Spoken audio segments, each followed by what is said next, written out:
And a good day to you all. Hope it's going well out there, and if it's not, that's all good. So some of you may have seen, for the first time in 4 years after leaving Brothers Green, my brother and I did our first collaboration together. It's been a long time coming, but it was really nice to have that kind of space and just be brothers for quite a while. So I wanted to do a video today kind of talking about my journey since leaving Brothers Green, things that I've learned, and not just to talk about me, but to share things about change and about life and making sense of this wild world we live in, to maybe offer you some kind of support, some sort of guidance, whatever it may be.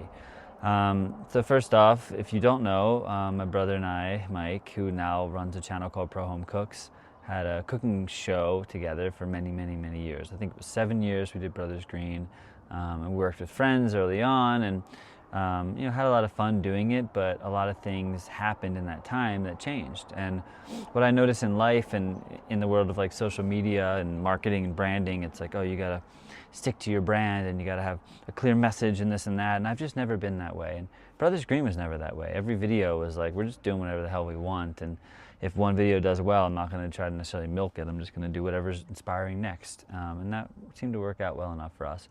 And that's how I live my life.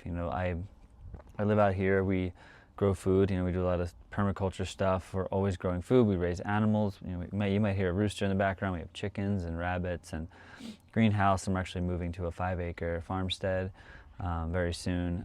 And I just love to be connected to nature, be connected to land, and bring people in and educate them on what it means to be more integrated with nature, because we live in this modern world where it's easy to see nature as like a commodity, or a lot of places I feel like it's like a museum where like, oh, look at the deer or the tree, but we're not really engaged with it. We're not like, oh, that tree actually is incredible because it supports the forest, and it does all these things for us, and we can make medicines from it, and we can appreciate it, and it's a living thing, and we're all connected, and da da da. So that's where I'm at right now. And being a brand new dad has also been a wild journey, and I'm sure I'll share much more about it in time. But when it comes to really reflecting on Brothers Green, the first thing I'll say is I think really why I left, if you don't know, and I was still making sense of it when I did leave, is that I had created this character on screen that was kind of like me, a kind of a part of me, but wasn't really who I was. And for a while it was fine, I didn't care, it was fun to kind of play this character, but there is a line that blurs between YouTube. People are like, oh, I'm watching this person, they're in their room, I feel so authentic, but when a camera turns on, it's easy for us to like have these personality quirks and tune into these things to become something, to connect to an audience, which totally fine, but I started to feel trapped in that identity, started to feel like, who the audience thought that I was wasn't who I was. And I was starting to get more into, mindful eating, and things that maybe weren't as viral. It was harder for me to come up with like thumbnails or creative, hooky, clickbaity ideas or whatever, because I just didn't want to do that. When I moved to Colorado after living in Brooklyn for so long, I just wanted to grow food and connect with nature. And I was like, I don't think like growing broccoli is going to be sexy. And of course things have changed and people have made that work, but at the time it just felt like such a big leap. And sometimes dramatic things have to happen, and for me it's like, burning down the house metaphorically. I had to kind of let a lot of things go so that I could expand into the next stage. And even though I love doing Brothers Green and working with my brother, we had a lot of amazing times, we were also at a certain point, we had very different interests, and we wanted to do completely different things, and we had different ways of filming, and it was almost like two CEOs running one company with different ideas, and it was just getting challenging. And I think also in our hearts to conserve our brotherhood, or our friendship, not just being so focused on work, was really important.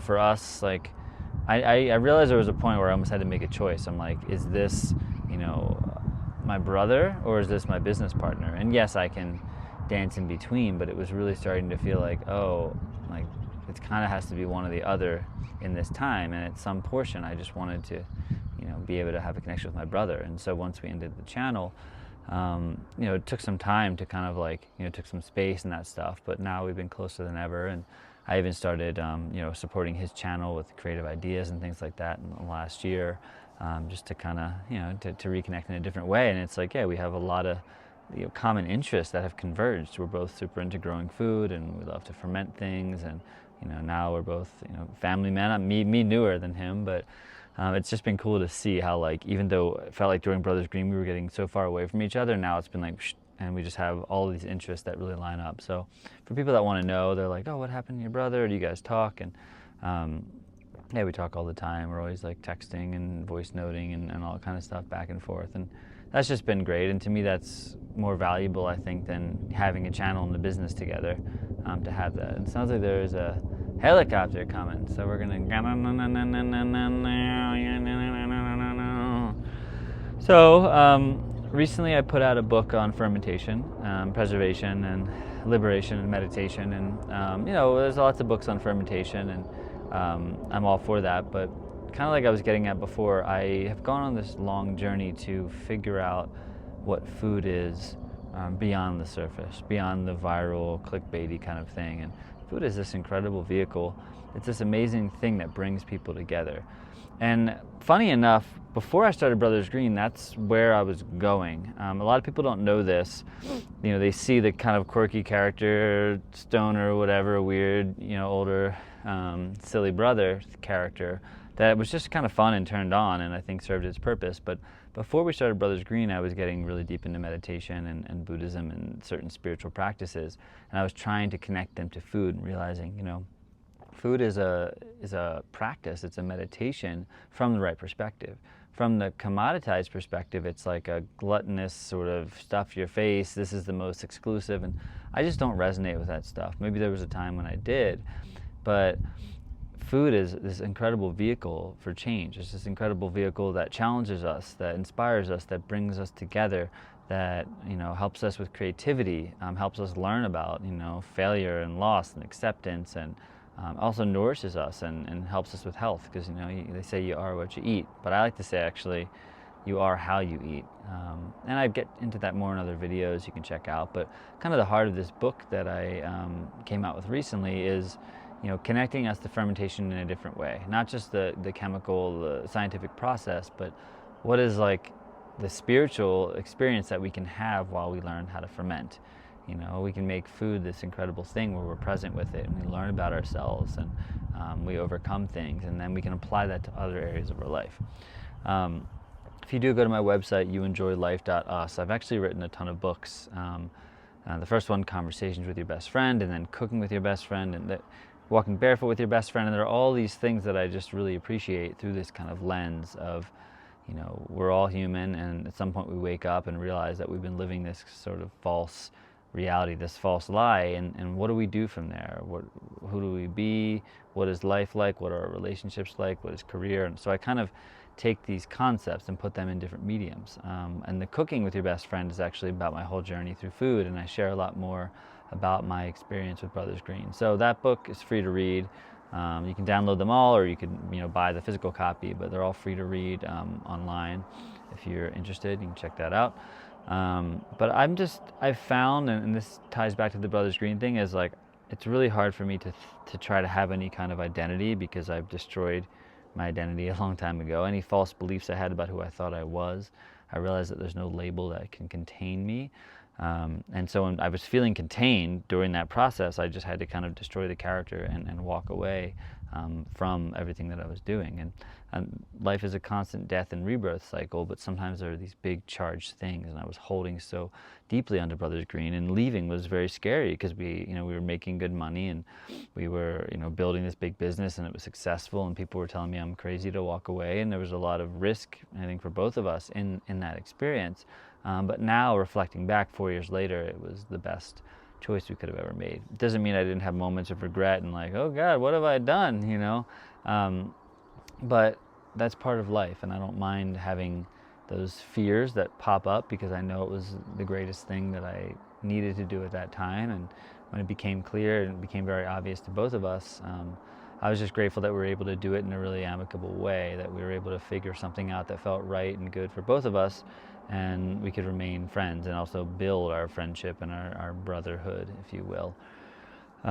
So yeah, some of the reasons that I talk about all this stuff is, you know, yes, there's me, and maybe some people are genuinely just curious to know what happened to you, what the heck happened. Sometimes I'll see comments on my brother's channel, it's like, what happened to Josh? And then it's like, oh, he did a lot of drugs, you know. People have all these theories like, hey, he lost his mind. And in a way, I'm sure that's true. You know, you got to lose your mind to find yourself. But the main reason I bring this up is just as a reminder that if you're in a situation right now and you're feeling stuck and you're feeling like what you're doing doesn't make sense, it's not aligned with you, yes, you can keep doing it. And yes, there might be fears of, oh, if I stop doing it, I'm not going to be able to live the lifestyle I want, or I'm not going to have as much money, or whatever the thing might be. Those are real, valid fears. And also, I find that whatever we put energy towards will grow. So if you're feeling like you want to take a leap, but there's some fear there, knowing that if you stay in the thing you're doing, it's going to keep growing. You know, and there might be a way to stay in it, but then to start doing something else. And that's a common thing where people have a side hobby that turns into their thing, and that might be a great way for you to feel secure. Other people just need to burn the house down and jump into the new thing and have that trust. And for me, I've gotten to this place of just being in a deep state of trust for God, for the universe, whatever you want to call it, this great thing that we live in, and whatever connects us all and kind of guides us.